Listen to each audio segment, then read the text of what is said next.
بسم اللہ الرحمن الرحیم۔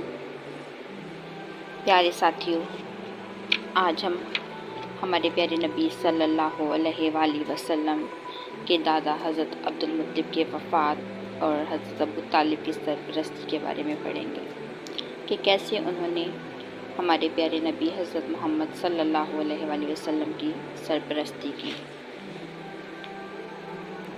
محمد صلی اللہ علیہ وآلہ وسلم، کیا ایسا نہیں کہ اس اللہ نے تم کو یتیم پایا تو ٹھکانہ عطا کیا اور راہ حق سے بے خبر پایا تو سیدھا راستہ دکھایا؟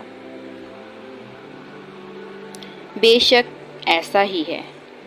ماں باپ کی آنکھیں بند ہوئیں تو محمد صلی اللہ علیہ وآلہ وسلم اللہ کی رحمتوں سے محروم نہ ہو گئے۔ یہ اسی کا فضل و کرم تھا کہ آپ صلی اللہ علیہ وآلہ وسلم کو ایسے دادا ملے جو آپ صلی اللہ علیہ وآلہ وسلم پر ماں باپ کی طرح مہربان تھے۔ پھر ایسے چچا ملے جنہوں نے کبھی یتیمی کا احساس تک نہ ہونے دیا۔ دادا عبدالمطلب کا انتقال ہوا تو ابو طالب نے آپ صلی اللہ علیہ وآلہ وسلم کو اپنے سایہ عاطفت میں لے لیا۔ یہ عبدالمطلب کے بیٹے تھے اور آپ صلی اللہ علیہ وآلہ وسلم کے چچا ہوتے تھے۔ باپ نے اپنی موت سے پہلے ان کو آپ صلی اللہ علیہ وآلہ وسلم کا سرپرست بنا دیا تھا اور وصیت کر گئے تھے کہ محمد صلی اللہ علیہ وآلہ وسلم کا خاص خیال رکھنا اور ان کی خیر خواہی میں کوئی کسر نہ اٹھا رکھنا۔ عبدالمطلب کی کئی بیویاں تھیں، ان بیویوں سے 10 بیٹے تھے۔ ابو طالب نہ تو بھائیوں میں سب سے بڑے تھے اور نہ سب سے زیادہ مالدار تھے، البتہ سب سے زیادہ باہمت تھے، شرافت میں بھی سب سے بڑھ کر تھے، طبیعت کے بہت ہی نیک تھے۔ پھر آپ صلی اللہ علیہ وآلہ وسلم کے والد عبداللہ اور سگے بھائی تھے، بقیہ بھائی دوسری بیویوں میں سے تھے۔ اس لیے کوئی تعجب کی بات نہیں اگر باپ نے یہ ذمہ داری ان پر ڈالی اور انہیں یہ وصیت کر گئے۔ عبدالمطلب کی طرح ابو طالب بھی بھتیجے کو مانتے، ہمیشہ اپنے ساتھ رکھتے، سوتے تو ساتھ لے کر سوتے، کہیں جاتے تو ساتھ لے کر جاتے۔ آپ صلی اللہ علیہ وآلہ وسلم کے آگے نہ ان کو اپنی جان کی فکر ہوتی نہ اپنے بچوں کی۔ ان کو آپ صلی اللہ علیہ وآلہ وسلم سے اس قدر محبت کیوں تھی؟ آپ صلی اللہ علیہ وآلہ وسلم دن رات ان کی نگاہوں کے سامنے رہتے، وہ دیکھ رہے تھے کہ آپ صلی اللہ علیہ وآلہ وسلم کے اندر سچائی اور ایمانداری ہے، شرافت اور پاک بازی ہے، بات بات سے ذہانت کا ثبوت ملتا ہے۔ ایک ایک چیز سعادت مندی اور خوش بختی کا پتہ دیتی ہے۔ چچا کی سرپرستی میں 4 سال گزر گئے، جسم پروان چڑھتا رہا، عقل کا دائرہ وسیع ہوتا رہا اور فطری صلاحیتیں ابھرتی رہیں۔ 12 سال کے ہوئے تو جسم میں کافی مضبوطی اور توانائی آ چکی تھی، عقل میں غیر معمولی گہرائی تھی، ذہانت بلا کی تھی، روح میں بے پناہ عظمت و بلندی تھی، وسعت و ہمہ گیری تھی، احساس و شعور سے وہ پوری طرح بھرپور تھی۔ ابھی آپ صلی اللہ علیہ وآلہ وسلم کی عمر ہی کیا تھی، بالغ بھی نہ ہوئے تھے، لیکن پیشانی پر اقبال مندی کا ستارہ چمک رہا تھا۔ آپ صلی اللہ علیہ وآلہ وسلم میں غیر معمولی صلاحیتیں جھلک رہی تھیں اور عجیب و غریب کمالات ظاہر ہو رہے تھے۔ ابو طالب دیکھ دیکھ کر سخت حیران ہو رہے تھے اور حیرت سے انگشت بدنداں تھے۔ اب ان کے نزدیک آپ صلی اللہ علیہ وآلہ وسلم کا شمار نہ سمجھ بچوں میں نہ تھا بلکہ سوجھ بوجھ رکھنے والے بڑے بوڑھوں میں تھا۔ پوری بے تکلفی سے وہ ہر طرح کے مسائل پر آپ صلی اللہ علیہ وآلہ وسلم سے تبادلہ خیال کرتے، جیسے کوئی شخص اپنے کسی برابر کے ساتھی سے کرے۔ اسی زمانے میں جب آپ صلی اللہ علیہ وآلہ وسلم کی عمر تقریباً 12 سال تھی، ابو طالب نے شام کے تجارتی سفر پر جانے کا ارادہ کیا۔ سفر دور دراز کا تھا اور راستہ دشوار، اس لیے آپ صلی اللہ علیہ وآلہ وسلم کو ساتھ لے جانے کا خیال نہ تھا، لیکن وہ چلنے لگے تو آپ صلی اللہ علیہ وآلہ وسلم لپٹ گئے۔ ابو طالب نے سوچا سفر تو دشوار ہے مگر بھتیجا بھی ہوشیار ہے، اور یہ سوچ کر وہ باخوشی ساتھ لے جانے پر تیار ہو گئے۔ تجارتی قافلہ روانہ ہو گیا۔ قافلے میں آپ صلی اللہ علیہ وآلہ وسلم بھی تھے۔ راستے میں آپ صلی اللہ علیہ وآلہ وسلم جو کچھ دیکھتے اس پر غور کرتے، جو کچھ سنتے اس پر سوچ بچار کرتے اور سب کچھ ذہن میں محفوظ کرتے جاتے۔ قافلہ مختلف علاقوں سے گزرا، بہت دشوار شہروں سے ٹھہرا اور بالآخر شام کی سرزمین میں پہنچ گیا اور وہاں کے ایک مشہور شہر بصرہ میں پڑاؤ ڈال دیا۔ بصرہ میں بحیرہ نامی ایک راہب تھا۔ اس کے گرجا گھر کے پاس ہی ایک سایہ دار جگہ تھی۔ قریشی تاجر جب بھی بصرہ پہنچتے وہیں پر ٹھہر کر کچھ دیر آرام کرتے، پھر آڑھتوں اور بیوپاروں سے ملتے۔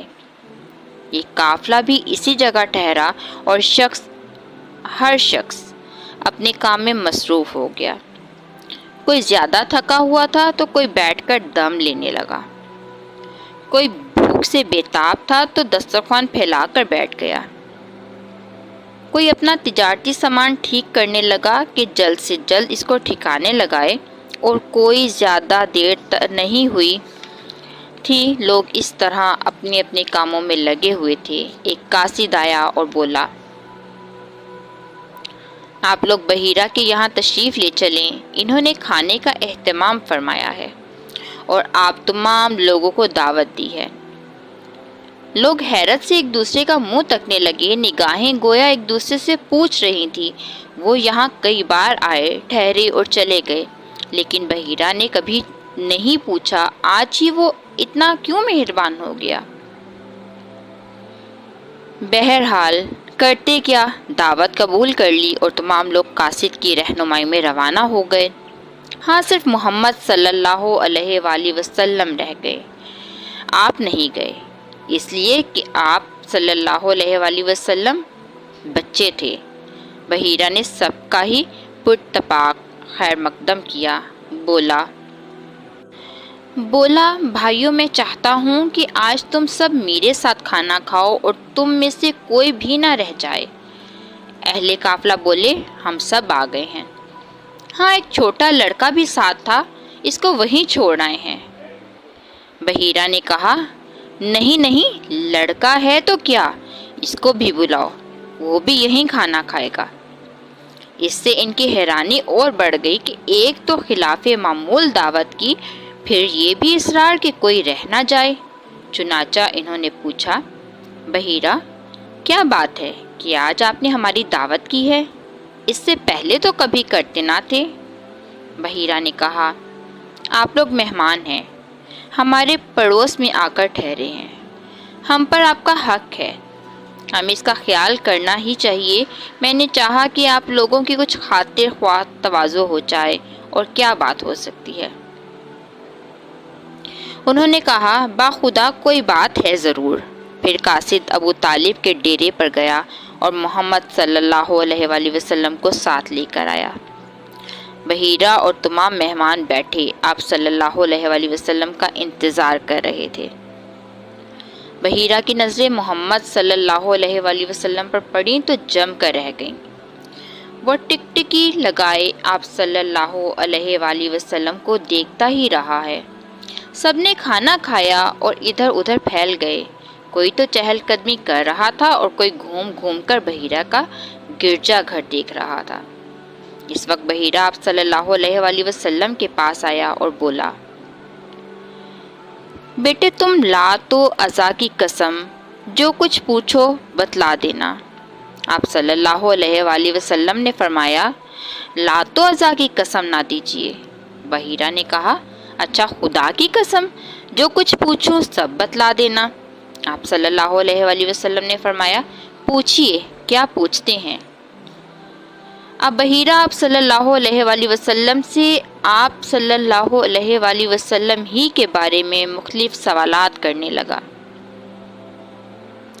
کچھ مزاج اور طبیعت کا حال پوچھا، کچھ عادات و اخلاق کے بارے میں دریافت کیا، اور آپ صلی اللہ علیہ وآلہ وسلم اس کے ہر سوال کا جواب دیتے رہے۔ اتنے میں ابو طالب محمد صلی اللہ علیہ وآلہ وسلم کو لینے آ گئے۔ بحیرہ نے پوچھا، یہ لڑکا تمہارا کون ہوتا ہے؟ ابو طالب نے کہا، یہ میرا بیٹا ہے۔ بحیرہ بولا، یہ کیسے ہو سکتا ہے؟ یہ تمہارا بیٹا نہیں، اس لڑکے کا باپ زندہ ہو، یہ ہو نہیں سکتا۔ آپ صلی اللہ علیہ وآلہ وسلم کے بارے میں بحیرہ کی معلومات دیکھیں تو ابو طالب دنگ رہ گئے، بولے، ہاں یہ میرا بھتیجا ہے۔ بحیرہ نے کہا، اور اس کا باپ؟ ابو طالب بولے، ابھی یہ ماں کے پیٹ ہی میں تھا کہ باپ کا انتقال ہو گیا۔ بحیرہ بولا، تم نے سچ کہا، اب اپنے بھتیجے کو گھر واپس لے جاؤ اور دیکھو اسے یہودیوں سے بچائے رکھنا۔ خدا کی قسم، اگر انہوں نے دیکھ لیا اور جس حد تک میں نے اسے پہچان لیا ہے انہوں نے پہچان لیا تو اس کی جان کے پیچھے پڑ جائیں گے۔ تمہارا یہ بھتیجا ایک عظیم انسان ہوگا۔ پھر وہ واپس ہو گیا، چہرہ خوشی اور اطمینان سے چمک رہا تھا اور زیر لب وہ یہ کہتا جا رہا تھا، میرا اندازہ بالکل صحیح نکلا۔